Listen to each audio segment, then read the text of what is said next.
नमस्कार मित्रांनो, मी दीपक माळी. तर मित्रांनो, आज दिवसभरात 2 कॉल केलते, एक तस्कर आणि एक धूळनागीन.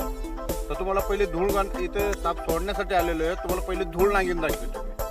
तर धूळनागीन मित्रांनो बिनविषारी साप असतो, तुम्ही बघू शकता. आणि पाळण्यामध्ये सुद्धा भरपूर काही माहीर आहे. तुम्ही बघू शकता मित्रांनो, धूळनागीन अशी असते.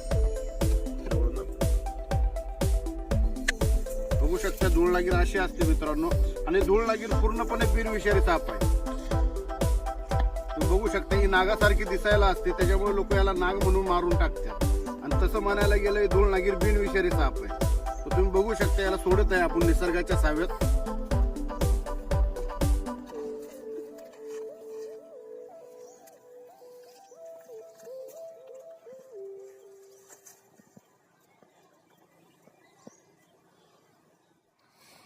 तर मित्रांनो, यो तस्कर साप आहे.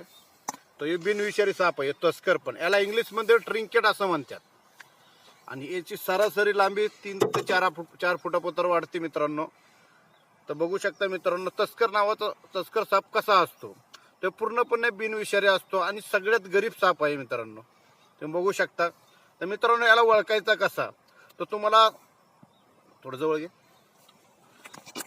तुम्हाला त्याच्या अंगावरती सफेद डॉट, काळे डॉट, पिवळ्या कलरमध्ये थोडे थोडे डॉट दिसतच असतील. त्याची ओळख आहे. तर मित्रांनो, निम्म्याच्या इथून खाली बघा तुम्ही, तर तुम्हाला 3 धारी दिसत असेल. हिरवा रंग, काळा रंग आणि पोटाची बाजूची सफेद. तुम्ही बघू शकता मित्रांनो. तर मित्रांनो, पूर्णपणे बिनविषारी साप आहे. याला इंग्लिशमध्ये ट्रिंकेट असं म्हणलं जातं. तर मित्रांनो, याला आपण निसर्गाच्या सावेत सोडण्यासाठी आलेलो आहे. त्याला आपण निसर्गाच्या सावेत सोडून देऊ.